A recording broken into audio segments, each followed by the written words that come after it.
Welcome to the Boston Beat. I'm Alex Lebowitz, your host. It's been a while, but I am back, and there's a lot to talk about, especially in the Boston market.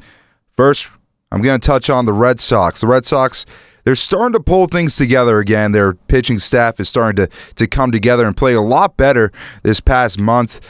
In September, I know we're only a week in, but they have a 1.47 ERA, and since the month of May, their pitching staff's ERA has gone down each month. They've gotten better. And obviously consistency has been a problem for this team. But right now they're playing pretty well. And they're tied for first place as I'm recording this. This is Thursday night or Wednesday night. They're playing the Padres as we speak. So right now they are in first place in the AL East. And let's just talk about this road trip in the West Coast. They had a couple big wins over the A's, double digits in the runs column. Then the bats went silent. That last game against the A's and the first game this series against the San Diego Padres, and also the second game wasn't much different. They had 5 runs, but for this offense, it's not that great. So it's starting to slow down, and one of the problems with this team is having all facets of this team. Offense, they're hitting, their starting pitching, and their bullpen play well, and obviously their bullpen's been the biggest problem. But the reason that this worries me is because these are the teams that you were supposed to beat. The A's are horrible. So are the San Diego Padres, both in pretty much the basement of their division, way below 500, and teams that frankly cannot match up with the Red Sox. So the fact that they did not win these games, and I'm not saying sweep every series, and they could come out 4-2, but still, to only score 1 or get shut out even in back-to-back games is not acceptable for a team that's fighting for a playoff spot. That's in the lead in the AL East. But still, some things that we can kind of compliment on this team. But first, things need to come together. Their bullpen needs to stay consistent. They brought in Fernando Abad, Brad Ziegler, who they haven't really used a ton in the past couple weeks. I don't know why. Maybe there's an injury. Maybe they want to save him. Who knows? But that's a guy who's been one of the most underrated, overlooked relief pitchers in the past decade in the MLB. Someone who I think has a 2.4 ERA career, and that's just off the top of my head, playing for the Diamondbacks a lot, and that's where they got him from. Fernando Abad, another guy who was with the Twins, and since he's come to the Red Sox, he has not pitched very well. And Craig Kimbrell, who's pitched pretty well. He's done decent, but still, there can be some improvements, especially in tied ball games when he comes in. You're the closer. Your guy pitches 100 miles an hour and has a nasty slider. Has been one of the most consistent closers in the game the past 5 years. You should be able to be consistent and not give up leads like he has done. It's not just him. It's the entire bullpen. We can talk about Tazawa, who's fallen off. I think his career is pretty much done. Matt Barnes has stepped up. Heath Hembree has pitched pretty well, but still a lot of holes in this bullpen. But who would have thought that the starting pitching would be this strong 2 months ago? Really, it is a strong point on this team right now. Obviously, they have one of the best lineups in baseball, but this pitching staff has been pitching pretty damn well. You talk about Pomerantz, who's been very consistent. David Price, who has really come around, and I don't think a lot of Red Sox fans are complaining about him right now. And obviously, Rick Porcello, who has had a Cy Young campaign this season, and who has been as consistent as you could ask for. And when he's on the mound, the Red Sox have a lot better of a chance of winning. And that's proven in the stats and in the record when he is on the mound. And also, who could forget Clay Buchholz? A guy who has probably been I'm talking a lot about consistency. That's my main problem with this team. And Clay Buchholz has been as inconsistent over his career as much as anyone in baseball. 1 year, he's a Cy Young candidate. The next, he's horrible. He has a 5+ ERA, and he just cannot even get an out. But since he has gone to the bullpen, he's pitched very well, and they need him. Stephen Wright has just flat out sucked post All-Star break. Post All-Star break, a 5.06 ERA. Compare that to his ERA, which was, I think, in the 2.3s pre-All-Star break. Got him an All-Star nod, and you can't rely on him. And that's another thing. if there's a guy who can't pitch in certain weather, how can you expect him to pitch well in the playoffs? And we've had these problems with knuckleball pitchers before. I'm talking R.A. Dickey and Tim Wakefield. Both of those guys have not been able to put together a good 3 years. You can talk about Tim Wakefield being pretty solid. You can talk about R.A. Dickey being pretty solid. But there are a couple outlier seasons where they just find something, but they can't keep up with it. R.A. Dickey had a Cy Young. Tim Wakefield made the All-Star team.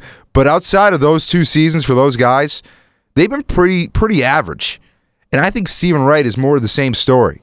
Someone who's just a pretty average pitcher who fooled some hitters this year, who found something and lost it. And I don't know what it is. I don't know what it is about knuckleball pitchers, whether it's hitters just coming around to them and starting to see the ball better the more and more they face them, or maybe they just fizzle. Maybe it's on them. But let's talk about Clay Buchholz, who since July 1st has a 3.29 ERA, and in his last 12 appearances, 4 starts in those appearances, has a 2.2 ERA, and those stats are courtesy of Jared Carabas at Barstool Sports. And he also mentioned it. He's someone I like to read. He's very knowledgeable on this team. But it would have been horrible if the Sox had traded Clay Buchholz in July. They would be absolutely screwed right now. They'd be absolutely screwed. I mean, you have Eduardo Rodriguez, and you had the other 3, the 3 Ps, as some call them, and Porcello, Price, and Pomerantz. But you don't really have anyone else reliable who can come up. Joe Kelly sure as hell won't be able to do it. Henry Owens is just awful. I think he's a bust as well, but that's for a different discussion. And the guy who's stepped up has been Clay Buchholz. Clay Buchholz, of all people. So this starts an interesting discussion. Is Stephen Wright automatically a playoff pitcher? Is he someone who is in your starting 4 for the playoffs? Or do you have a 3-man rotation? They'll probably go to a 4-man rotation. It's pretty clear that Porcello, Pomerantz, and Price are good enough to be in that rotation. But who is the 4th member? Is it Clay Buchholz? Is it Stephen Wright? Or is it Eduardo Rodriguez? And just to make a case for Eduardo Rodriguez, since July 17th, he has only allowed over 3 earned runs in 1 start.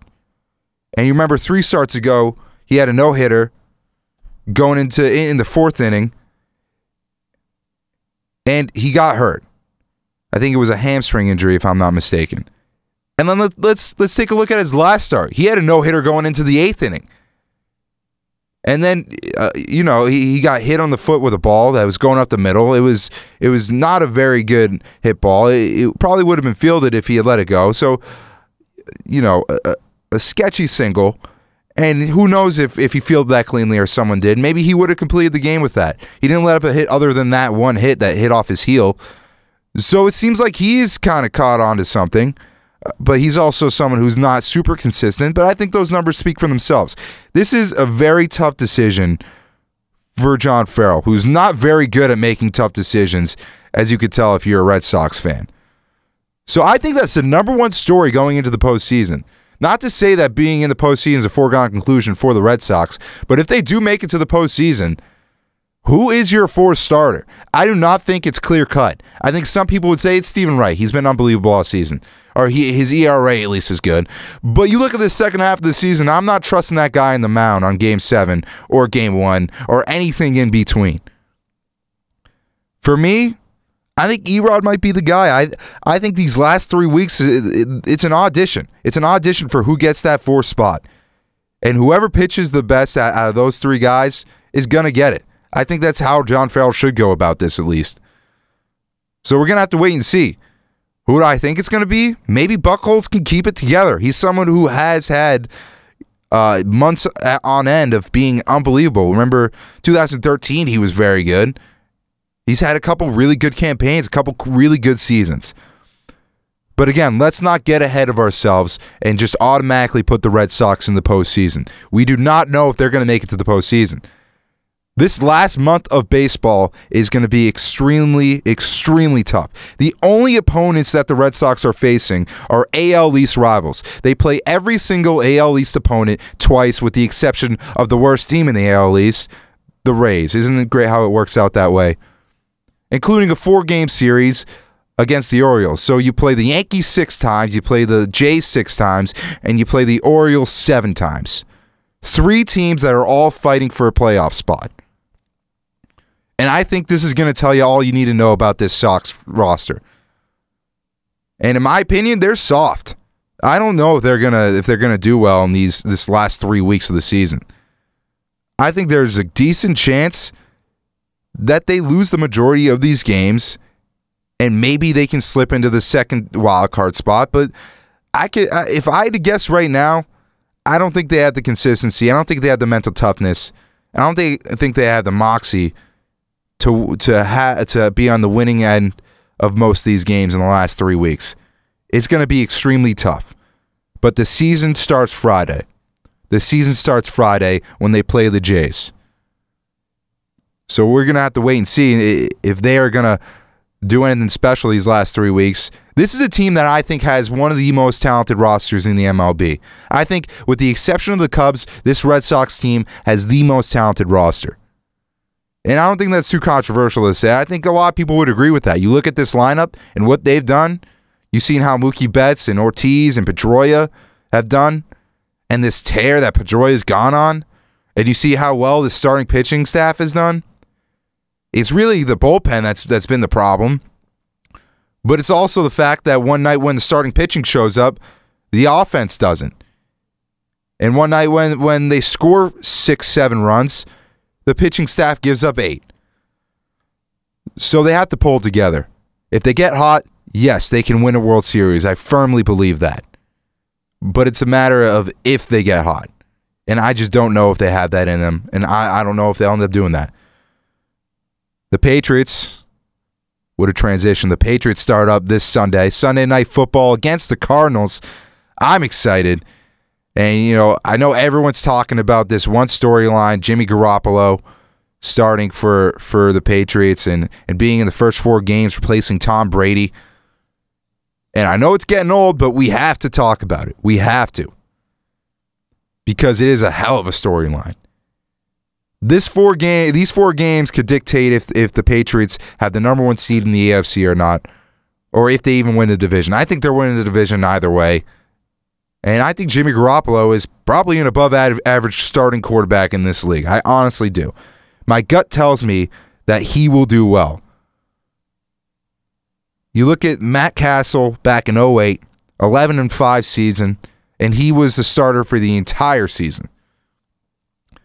Castle had Welker, Moss, Watson, and Jimmy Garoppolo has Edelman, Gronk, and Martellus Bennett, and you can even include Danny Amendola in that group. Plus a decent running back core. The one thing that is sketchy is this offensive line. Can it come together? Can Dante Scarnecchia cure this O-line? They got rid of Brian Stork. I was shocked. They got rid of Josh Klein. Drafted a couple guys, brought in Jonathan Cooper. Who knows? Maybe they'll be a decent team. But here's the thing. The reason why they were successful offensively last year is because of Tom Brady. Because of his pocket presence, because of his awareness. Will Jimmy Garoppolo have that? No, he's not going to have that. So I think this year, more than most, it's going to come down to the offensive line if they can protect Jimmy Garoppolo. And obviously, it comes down to decision-making. You have 3 guys really, if you count Chris Hogan. Julian Edelman, Danny Amendola, and Chris Hogan. All 3 guys who can play in the slot and who can go out for those quick slants. And, you know, little by little, you can gain some ground and work your way to the red zone. Will Jimmy Garoppolo be able to complete those short passes and have the awareness and be a good decision maker, that the type that Tom Brady is? It's not going to be that good, but can he be somewhat like that? Can he take these offensive weapons and do some good with it? We're going to have to wait and see. I think he's going to do a decent job, though. I really do. I think this team has so many weapons that it's going to be tough for him to not do well, considering he is a decent quarterback, in my opinion. He does not have much regular season experience, and the regular season experience he does have is in garbage time. So he's going to be thrown into the fire against an Arizona Cardinals team that's very good. It's going to be a really big test week 1, and I think we're going to see a lot out of that. I think week 1 is going to tell us a lot about not only Jimmy Garoppolo, but this team, particularly the defense. And speaking of this defense, I think they're a top 5 defense in the NFL. I think they're coming into this season better than they did last year, even without Chandler Jones. You know, not having Ninkovich hurts. It does. But I think the secondary and this linebacking core is the real deal.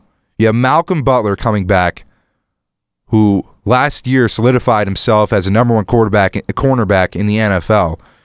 You have Logan Ryan, who had a very good year for a number 2 cornerback. Cyrus Jones, who they just drafted, who's going to help the special teams and hopefully make a decent impact on the defense. And then you have McCourty and Patrick Chung as your safeties. That's a damn good secondary.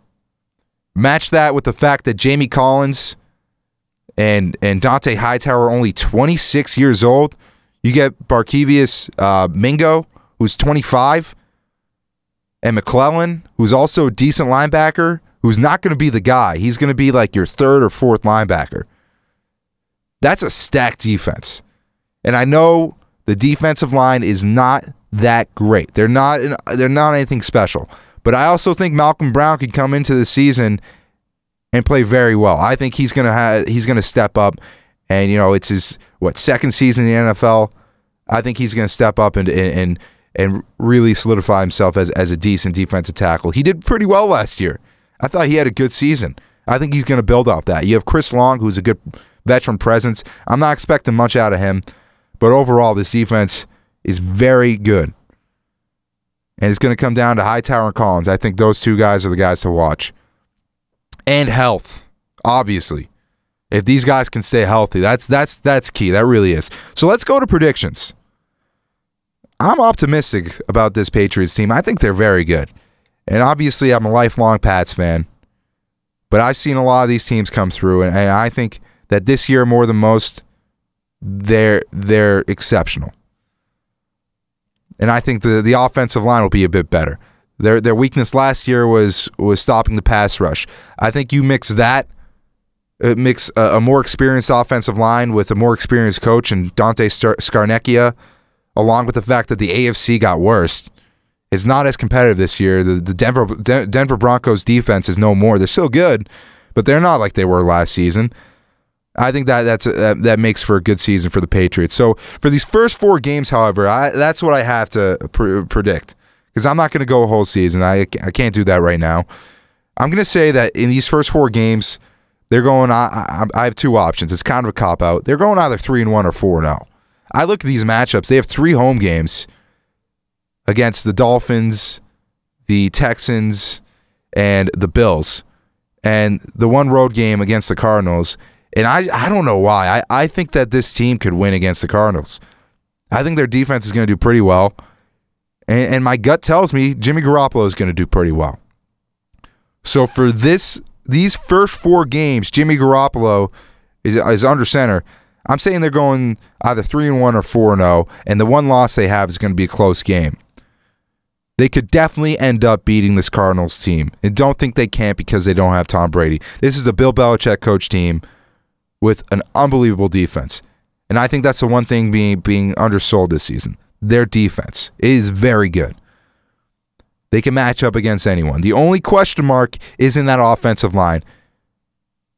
And if that offensive line can protect Jimmy Garoppolo, and if Jimmy Garoppolo can get the ball out of his hands. And I think that's going to be pretty easy to do when teams have to account for Martellus Bennett, Rob Gronkowski, and Julian Edelman. So 3-1, 4-0, that's my final prediction. This has been the Boston Beat. I'm Alex Lebowitz. Follow me on Twitter at LeboJR15. That's capital LEBOJR15. Follow me there. I'll try to do more of these in the coming weeks. But thank you for tuning in.